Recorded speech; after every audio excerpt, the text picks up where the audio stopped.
Hi friends, welcome to hashtag YouTube channel. ఈ వీడియోలో నేను ఫేస్ చేసిన 2 డిఫరెంట్ కంపెనీస్ యొక్క ఇంటర్వ్యూ ఎక్స్పీరియన్స్ అనేది మీతో షేర్ చేసుకుంటాను. ఇప్పుడైతే వీడియో స్టార్ట్ చేద్దాం. నేను అటెండ్ అయిన ఫస్ట్ కంపెనీ వచ్చేసి యాక్సెంచర్. ఈ యాక్సెంచర్లో టోటల్ 2 రౌండ్స్ అనేది కండక్ట్ చేశారు. ఫస్ట్ వచ్చేసి టెక్నికల్ రౌండ్ అండ్ సెకండ్ వచ్చేసి హెచ్ఆర్ రౌండ్. సో ఈ రెండు వాటి గురించి మనం డిస్కస్ చేసుకునే ముందు ఫస్ట్ యాక్చువల్గా రిక్రూటర్ కాల్ చేస్తారు కదా, ఏ కంపెనీ నుంచి అయినా మనకి అంటే ఇంటర్వ్యూ షెడ్యూల్ చేయాలంటే.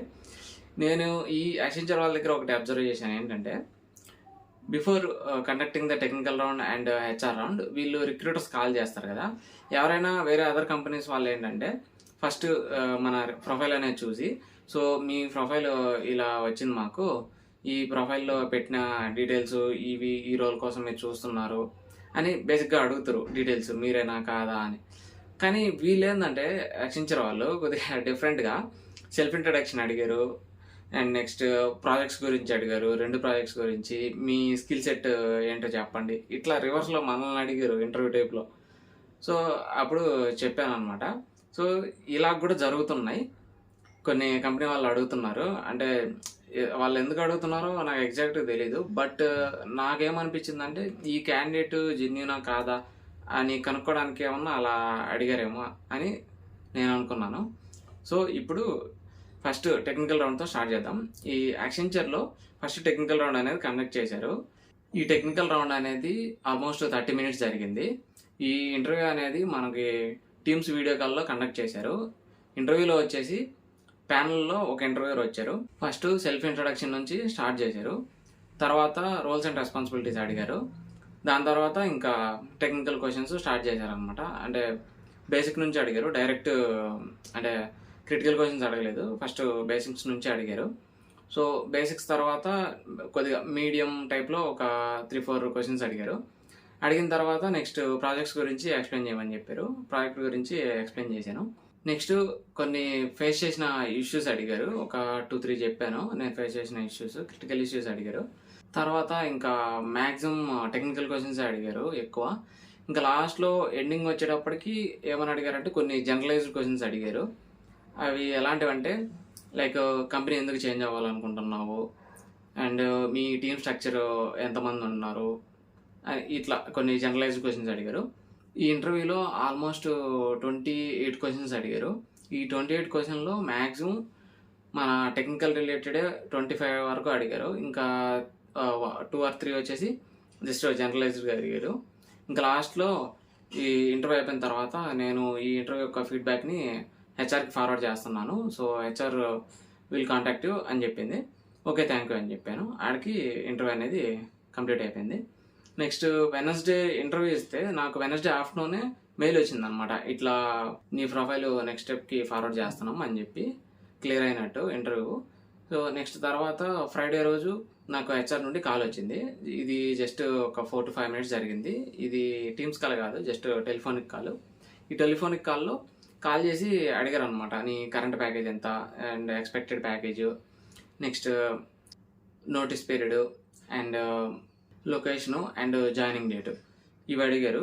నెక్స్ట్ అదే రోజు ఫ్రైడే ఈవినింగ్ 9-10 ఆ టైంకి నాకు ఆఫర్ అనేది రిలీజ్ చేసేసారు యాక్సెంచర్ నుంచి. ఈ ప్రాసెస్ మొత్తం అప్లై చేసిన దగ్గర నుంచి ఆఫర్ వచ్చే వరకు నాకు విత్ ఇన్ 10 daysలో అయిపోయిందనమాట ఇదంతా. ఇదనమాట యాక్సెంచర్ గురించి మొత్తం నా ఇంటర్వ్యూ ఎక్స్పీరియన్స్. నెక్స్ట్ ఇన్ఫోసిస్. నేను అటెండ్ అయిన సెకండ్ కంపెనీ వచ్చేసి ఇన్ఫోసిస్ అనమాట. ఈ ఇన్ఫోసిస్లో సేమ్ 2 రౌండ్సే పెట్టారు, కాకంటే హెచ్ఆర్ రౌండ్ అనేది 2 times తీసుకున్నారు. అంటే ఫస్ట్ టెలిఫోనిక్ రౌండ్ ఉంది హెచ్ఆర్, తర్వాత వాళ్ళు ఏదో ఫోటో తీసుకోవాలని చెప్పి వీడియో కాల్ ఒకటి కండక్ట్ చేశారు. ఇవి 2 జరిగాయి HR round, but technical round మాత్రం ఒకటే జరిగింది. ఈ టెక్నికల్ రౌండ్లో 2 members వచ్చారనమాట ప్యానల్లో, ఒకరు మేనేజరు, ఇంకొకరు టెక్నికల్ పర్సన్. ఈ ఇంటర్వ్యూ అనేది ఆల్మోస్ట్ 33 minutes జరిగింది. ఇందులో సేమ్ ఆల్మోస్ట్ వీళ్ళు కూడా 20-25 క్వశ్చన్స్ అడిగారు. బట్ యాక్సెంచర్కి దీనికి డిఫరెన్స్ ఏంటంటే, యాక్సెంచర్లో ఓన్లీ టెక్నికల్ రిలేటెడే ఫోకస్ చేసుకుంటూ వచ్చి అడిగారు. వీళ్ళు ఏంటంటే టెక్నికల్ ప్లస్ జనరల్గా అడిగారు అనమాట, అంటే ప్రాజెక్ట్ రిలేటెడ్గా అడిగారు. Infosys interview first self introduction నుంచే స్టార్ట్ అయిందనమాట. సెల్ఫ్ ఇంట్రడక్షన్ అడిగారు, తర్వాత రోల్స్ అండ్ రెస్పాన్సిబిలిటీస్ అడిగారు, దాని తర్వాత వచ్చేసి నువ్వేమన్నా సర్టిఫికేషన్ చేసావా అని అడిగారు. సో దానికి చెప్పాను. తర్వాత ఇంకా డైరెక్ట్ ప్రాజెక్ట్స్ గురించి అడిగారు. ప్రాజెక్ట్స్ మొత్తం ఎక్స్ప్లెయిన్ చేశాను. తర్వాత నీ అంటే ప్రాజెక్ట్స్‌లో నీ డే టు డే రొటీన్ ఎలా ఉంటుందంటే మార్నింగ్ నుంచి ఈవినింగ్ వరకు ఏమేమి టాస్క్‌లు ఏం చేస్తావు? ఎలా ఉంటదనేది అది అడిగారు కొద్దిగా జనరల్‌గా. దాని తర్వాత వీళ్ళు ఇన్ఫోసిస్‌లో ఏందంటే మన రెజ్యూమ్ ఉంటుంది కదా! ఆ రెజ్యూమ్ అనేది చాలా క్లియర్‌గా చూస్తున్నారు. యాక్సెంచర్ వాళ్ళు ఏందంటే వాళ్ళు జస్ట్ వాళ్ళకేం కావాలా అనేది ఫోకస్ చేసి వాటి మీద క్వెషన్‌లు అడిగేసి కన్ఫర్మ్ చేస్తున్నారు. వీళ్ళేందంటే మనం ఏవైతే మెన్షన్ చేసుంటామో రెజ్యూమ్‌లో అవి చాలా క్లియర్‌గా చూస్తున్నారు. నన్నైతే ఒక వర్డ్ ఏదో వాళ్ళకి కొత్తగా కనిపించింది. అది తీసుకొచ్చి నన్ను అడిగారు. ఏంటిది అని ఎక్స్‌ప్లెయిన్ చేయమని దాని గురించి. సో, అలా క్లియర్‌గా చూస్తారు వీళ్ళు ఈ రెజ్యూమ్స్ ఇవి. సో, ఇది ఒక డిఫరెన్స్ కనపడింది నాకు యాక్సెంచర్‌కి, ఇన్ఫోసిస్‌కి. నెక్స్ట్ ఈ టెక్నికల్ పర్సన్ ఉన్నారు కదా! అతనొచ్చేసి కొన్ని క్వెషన్స్ సినారియో బేస్డ్ అడిగాడనమాట. నార్మల్ క్వెషన్స్ కాకుండా సినారియో బేస్డ్ కూడా అడిగాడు. సో, అవి కూడా కొన్ని చెప్పాను. అవి కాకుండా ఇంకా కొన్ని ఎక్స్‌ట్రాగా అడిగారనమాట. నేను రెజ్యూమ్‌లో ఏవైతే పెట్టానో అవి కాకుండా ఇంకా కొన్ని అడిగారు. అవి కొన్ని తెలీదని చెప్పాను. సేమ్ వీళ్ళు కూడా కొన్ని ఇష్యూస్ అడిగారు. ఫేస్ చేసినవి, మన ప్రాజెక్ట్స్‌లో చేసినవి. అండ్ ఇంకా లాస్ట్‌లో సేమ్ ఎందుకు చేంజ్ అవ్వాలనుకుంటున్నావు అని అడిగారు. ఇంకా కొన్ని జనరలైజ్డ్‌గా అడిగారు. ఇంటర్వ్యూ అయిపోయిన తర్వాత లాస్ట్‌లో do you have any questions అని అడిగారు. అప్పుడు నేను అడిగాననమాట. వన్స్ కంపెనీలోకి నన్ను తీసుకున్న తర్వాత నాకు సపోర్ట్ ప్రాజెక్ట్ ఇస్తారా? లేదంటే డెవలప్‌మెంట్ ప్రాజెక్ట్ ఇస్తారా? అని అడిగాను. వాళ్ళుండేసి నీ ప్రిఫరెన్స్ అది. నీకు ఏ ప్రాజెక్ట్ కావాలనుకుంటే ఆ ప్రాజెక్ట్ నీకు అలొకేట్ చేస్తారు అని చెప్పారు. సో, ఇంక నేను ఓకే. థ్యాంక్ యూ అని చెప్పాను. ఇంకా ఆడికి ఇంటర్వ్యూ క్లోజ్ అయింది.